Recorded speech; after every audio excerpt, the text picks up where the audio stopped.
স্বাগত ডিবিসি সংবাদে আপনাদের সাথে আছে আমি রঞ্জন শুভ্র। ফ্যাসিবাদী শক্তি এখনো রাজনীতি করার অধিকার চায় কিভাবে, এমন প্রশ্ন রেখেছেন বিএনপির স্থায়ী কমিটির সদস্য সালাউদ্দিন আহমেদ। বৃহস্পতিবার সকালে ঢাকায় জাতীয় অর্থোপেডিক হাসপাতাল ও পুনর্বাসন প্রতিষ্ঠানে গণঅভ্যুত্থানে আহতদের দেখতে গিয়ে এই প্রশ্ন করেন তিনি। আরও বলেন, আন্দোলনে আহতদের চিকিৎসা মোটামুটি হলেও তারা আর্থিক সহযোগিতা পাননি। যারা বেশি আহত তাদেরকে সুচিকিৎসার জন্য বিদেশে পাঠানোর আহ্বান তার। পরে বিএনপির ভারপ্রাপ্ত চেয়ারম্যান তারেক রহমানের পক্ষ থেকে ৫ লাখ টাকার চেক সহায়তা দেওয়া হয়। পঙ্গু হাসপাতাল পরিদর্শনের সময় সালাউদ্দিন আহমেদের সঙ্গে ছিলেন বিএনপির সিনিয়র যুগ্ম মহাসচিব রুহুল কবির রিজভীও।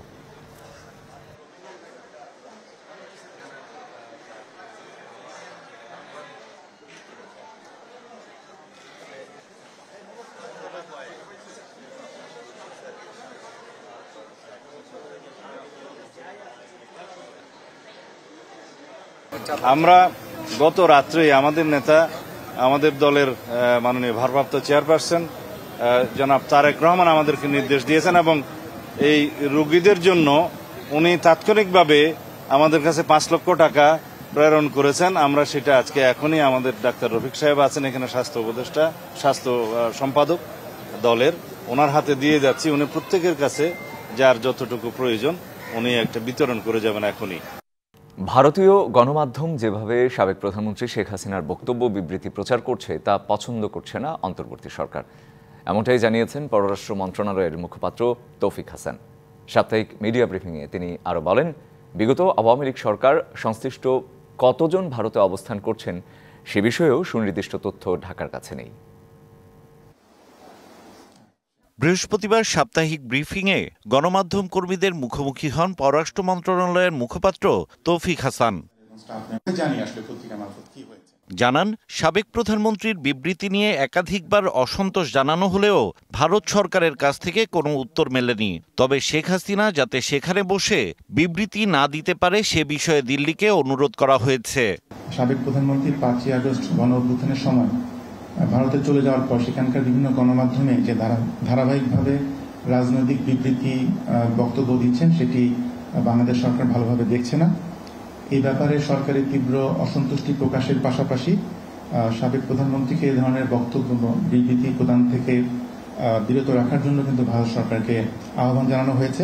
ব্রিফিংয়ে জানানো হয়, ভারতের ভিসা না পাওয়ায় তৃতীয় দেশের ভিসা প্রত্যাশীরা দিল্লির পরিবর্তে ভিয়েতনাম এবং পাকিস্তান থেকে ভিসা সংগ্রহ করতে পারবেন। তৃতীয় দেশের যে ভিসা আবেদনের জন্য ভারতীয় ডাবল এন্ট্রি ভিসা প্রত্যাশী শিক্ষার্থী, বিশেষ করে রোমানিয়া, ফিনল্যান্ড, বুলগেরিয়া, এই ভিসার আবেদন গ্রহণ সহজীকরণের জন্য ভারতীয় দূতাবাসকে অনুরোধ জানানো হয়েছে। এছাড়া সুইজারল্যান্ডে আইন উপদেষ্টাকে হেনস্থা করার ঘটনায় পদক্ষেপ নেওয়া হয়েছে বলে জানান মুখপাত্র। সেই দূতাবাসগুলোতে পাঠিয়েছে। হিমেল মাহবুব, ডিবিসি নিউজ, ঢাকা। চট্টগ্রাম নিয়ে মিথ্যাচার করছে ভারতীয় গণমাধ্যম। তাদের অনবরত মিথ্যা সংবাদ প্রচারের বিষয়ে বাংলাদেশের পক্ষ থেকে প্রতিবাদ জানানো হবে, একথা জানিয়েছেন স্বরাষ্ট্র উপদেষ্টা অবসরপ্রাপ্ত লেফটেন্যান্ট জেনারেল জাহাঙ্গীর আলম চৌধুরী। ভারতীয় গণমাধ্যমে এসব মিথ্যা তথ্য প্রচারের বিরুদ্ধে বাংলাদেশের গণমাধ্যম ও গণমাধ্যম কর্মীদের সহযোগিতাও চান তিনি। দুপুরে বরিশালে বিভাগীয় আইন শৃঙ্খলা সংক্রান্ত মতবিনিময় সভা শেষে সাংবাদিকদের প্রশ্নের জবাবে এসব কথাই বলেন তিনি। ভারতীয় গণমাধ্যম ডেইলি আমাদের সম্বন্ধে অপপ্রচার করতেছে। আপনারা এই ব্যাপারে আপনারা সবসময় সজাগ থাকবেন। আমাদের সাংবাদিক ভাইরাও সজাগ আছে, আপনারা তাদের কারেক্ট রিপোর্ট দেন। অবশ্যই এটা প্রতিবাদ জানানো হবে। প্রতিবাদটা পাঠাই হলো পররাষ্ট্র মন্ত্রণালয়। আমরা অবশ্যই তাদের বলবো স্ট্রং একটা প্রোটেস্ট লেটার তাদের দেওয়ার জন্য। প্রয়োজনীয় সংস্কারের পর অন্তর্বর্তী সরকার প্রস্তুত হলেই নির্বাচন হবে এবং নির্বাচিত জনপ্রতিনিধিদের হাতে দেশ পরিচালনার দায়িত্ব হস্তান্তর করা হবে। তবে সংস্কারের গতিই বলে দেবে নির্বাচন কত তাড়াতাড়ি হবে। আজারবাইজানে বিশ্ব জলবায়ু সম্মেলনের সাইডলাইনে বার্তা সংস্থা এএফপিকে দেয়া সাক্ষাৎকারে এসব কথাই বলেন প্রধান উপদেষ্টা ডক্টর মোহাম্মদ ইউনূস।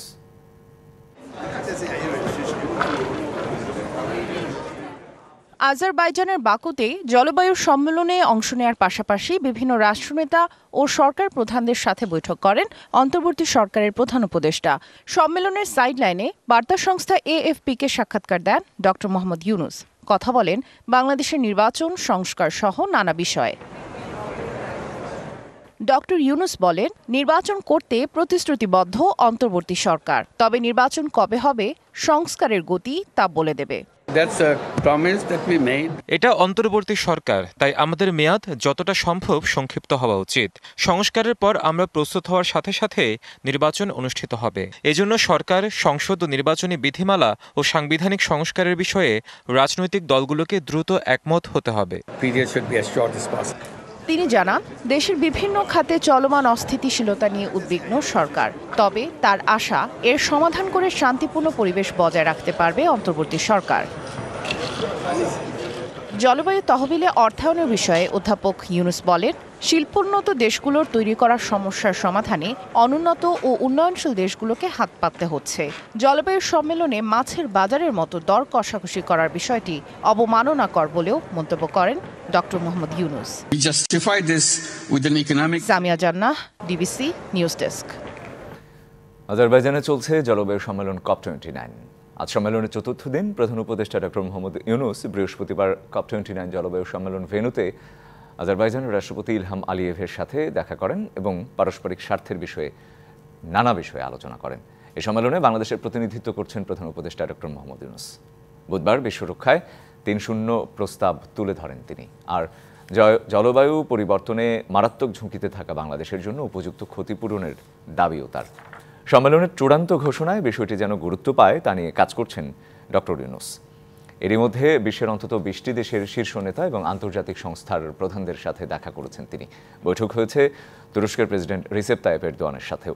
সাক্ষাতে সংস্কার ও সমৃদ্ধ দেশ গড়ার যাত্রায় বাংলাদেশকে সম্ভাব্য সব ধরনের সহায়তার আশ্বাস দেন রিসেপ তাইয়েপ এরদোয়ান।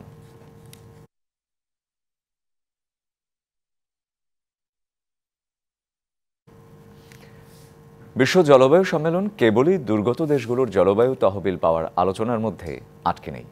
ধনী দেশগুলোর ভোগবাদ কমানো, সবুজ প্রযুক্তি আর পরিবেশ বান্ধব বিদ্যুৎ, এই সবকিছুই এখন কপের আলোচ্য। তাই বিভিন্ন দেশ এখন এসবই তুলে ধরছে জলবায়ু নিয়ে এই বিশ্ব প্ল্যাটফর্মে। ভেতরে যখন সম্মেলন চলছে, বাইরে তখন এরকম বিভিন্ন দেশ ভিগানিজমকে তুলে ধরছে। কার্বন ফুটপ্রিন্ট কমাতে পশুর মাংস খাওয়া, ফাস্ট ফ্যাশন করা, এসবই বন্ধ করার কথা বলছে তরুণ প্রজন্ম। পৃথিবীর তাপমাত্রা 1.5-এ আটকে রাখতে জীবনযাপন পদ্ধতি বদলানোর বিকল্প নেই বলে মনে করেন তারা। কেন তারা ভিগান? এই প্রশ্নে বলছেন, কারণ তারা প্রাণ প্রকৃতি ভালোবাসেন। To say to the leaders, please adopt vegan policy to save our planet. আমরা যারা তরুণ জলবায়ু কর্মী রয়েছি, তারা চাই যে উন্নত বিশ্ব যারা রয়েছে তারা তাদের ভোগ বিলাসিতা কমাক এবং তার সাফারার যাতে অন্য দেশ না হয় সেদিকে তারা নজর দেবে। Any individual who then reduces their meat consumption in a way which works for their own lifestyle is making a difference on a personal level.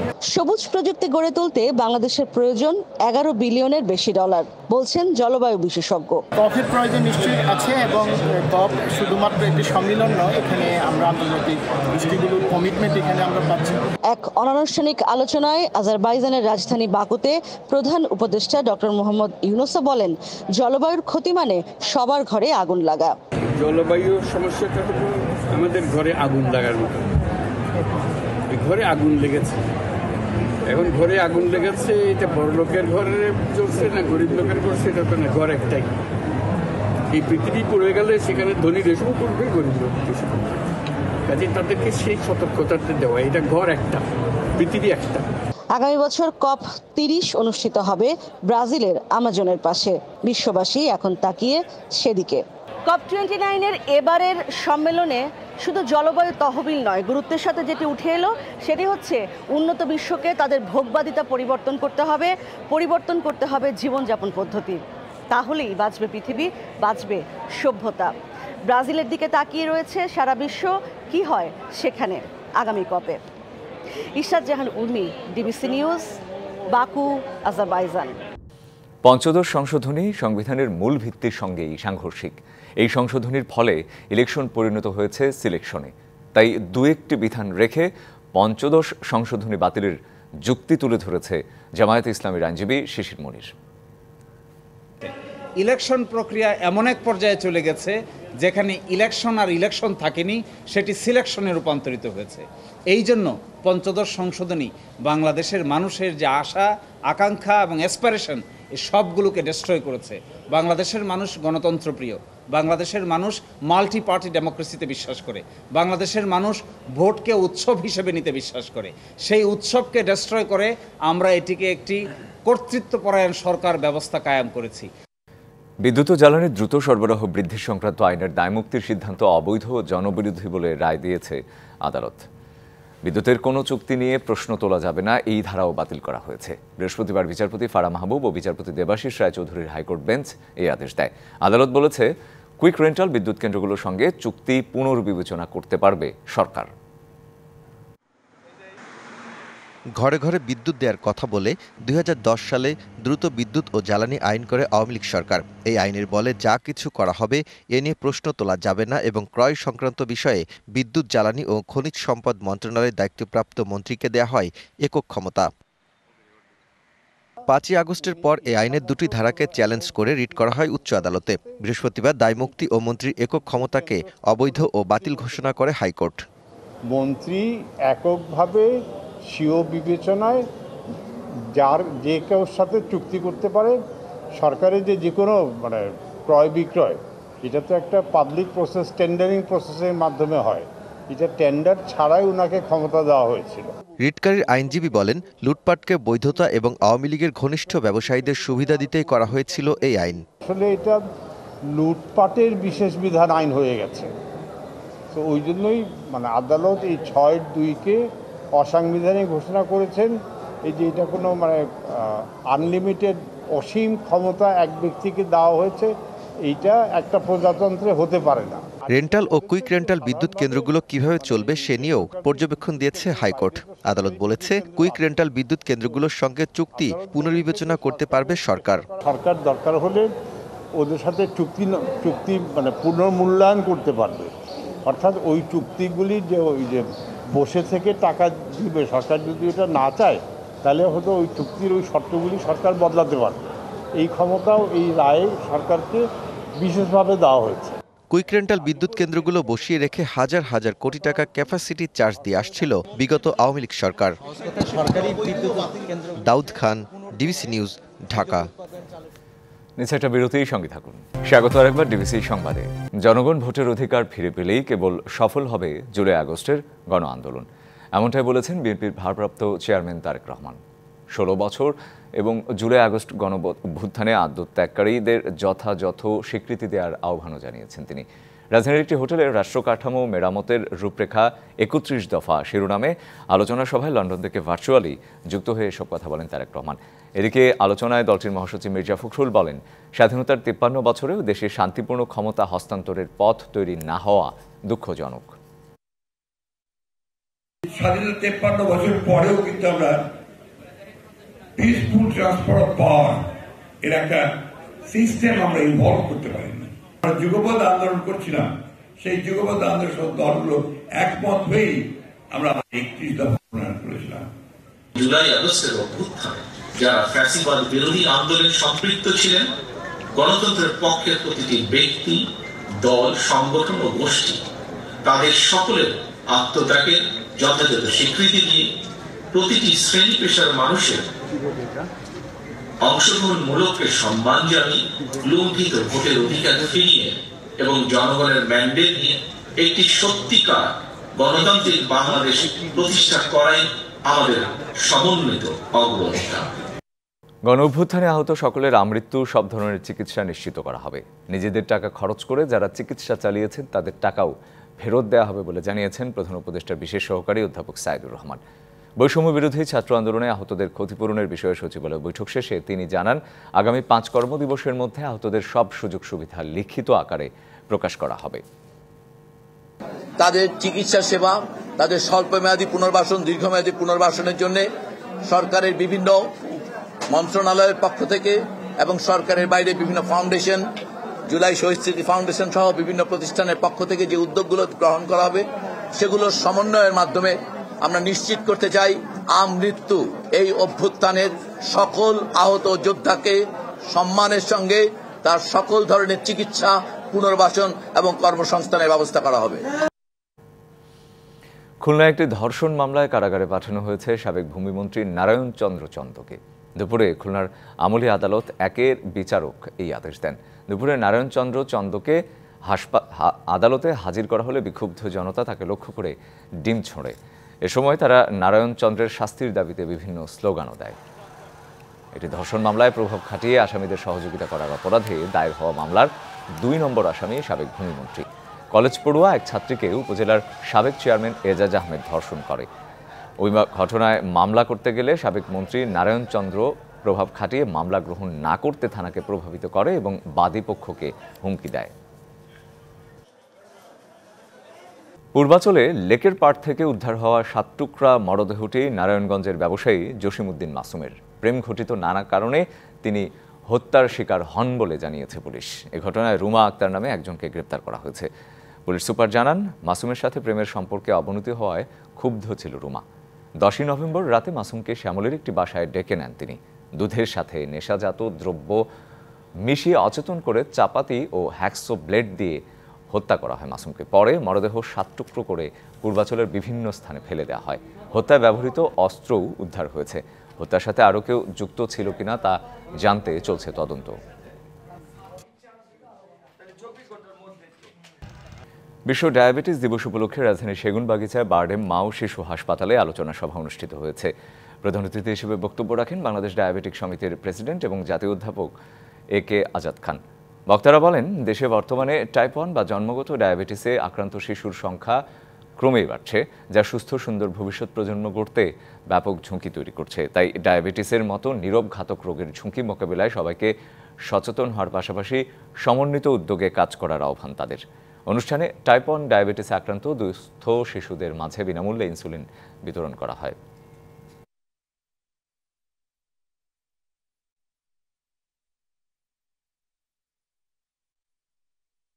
মার্কিন কংগ্রেসের নিম্নকক্ষ প্রতিনিধি পরিষদ নিয়ন্ত্রণের জন্য পর্যাপ্ত আসন পেয়েছেন ডোনাল্ড ট্রাম্পের দল রিপাবলিকান সদস্যরা।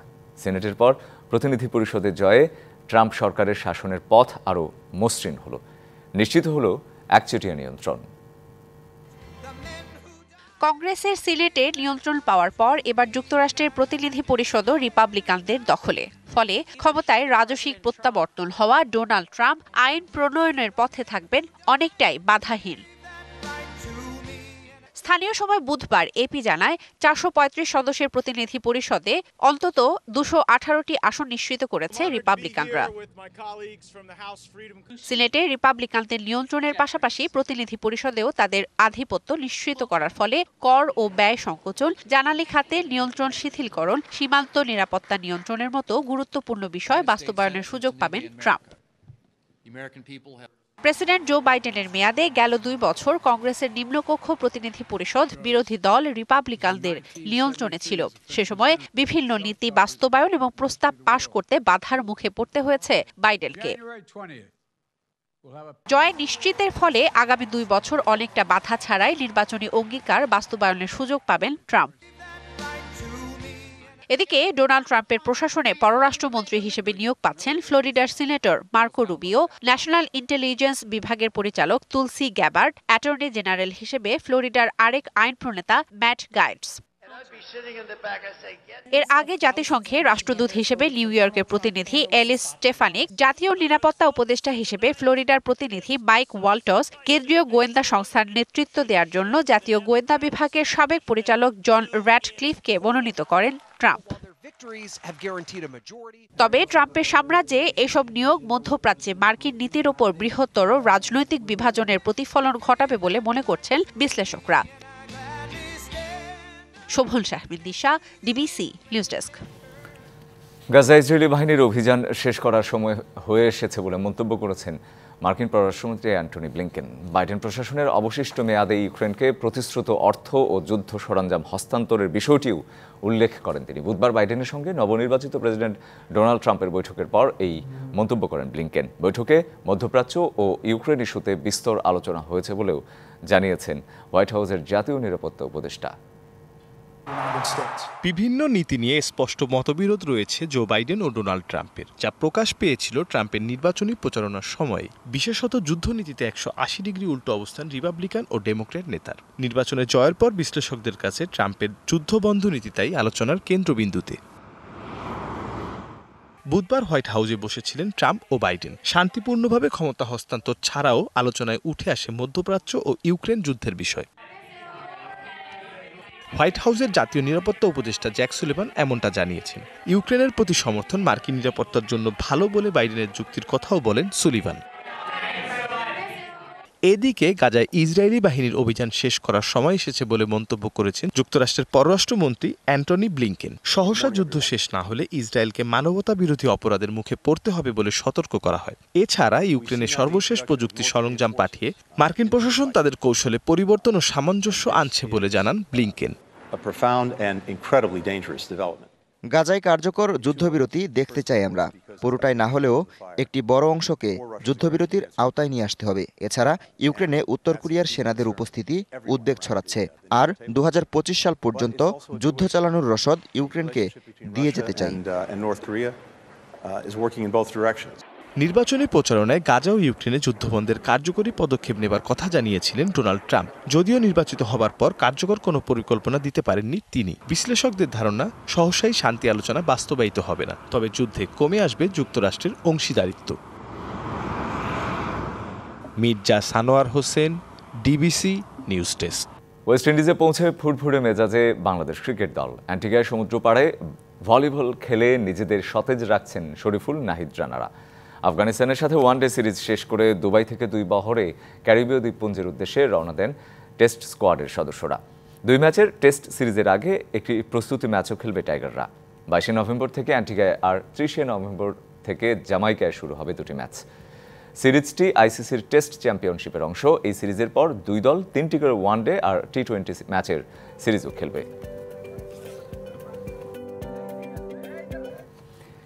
এবারের মৌসুমে বিপিএলের প্রথম দল হিসেবে অনুশীলন শুরু করল রংপুর রাইডার্স। সকালে মিরপুরে মোহাম্মদ আশরাফুলের অধীনে অনুশীলন শুরু করে রংপুর। নুরুল হোসেন সোহান, মোহাম্মদ সাইফুদ্দিনরা এবার রংপুরের হয়ে খেলবেন। মূলত গ্লোবাল টি20তে অংশ নিতে নিজেদের প্রস্তুতি শুরু করেছে দলটি। 26 নভেম্বর থেকে শুরু হতে যাওয়া এই টুর্নামেন্টে রংপুর রাইডার্স মাঠে নামবে 27 নভেম্বর। এই টুর্নামেন্টে আরও অংশ নেবে স্বাগতিক ক্যারিবীয় দল গায়ানা অ্যামাজন ওয়ারিয়র্স, ইংল্যান্ডের হ্যাম্পশায়ার হকস, পাকিস্তানের লাহোর কালান্দার্স এবং অস্ট্রেলিয়ার ভিক্টোরিয়ান ক্রিকেট টিম। এই ছিল এখনকার মতো। ডিবিসি নিউজের সংবাদগুলো পড়তে ভিজিট করুন ডিবিসিনিউজ.tv। আরও ভিজিট করুন ডিবিসি নিউজের ফেসবুক পেজ এবং ইউটিউব চ্যানেল। সঙ্গে থাকুন।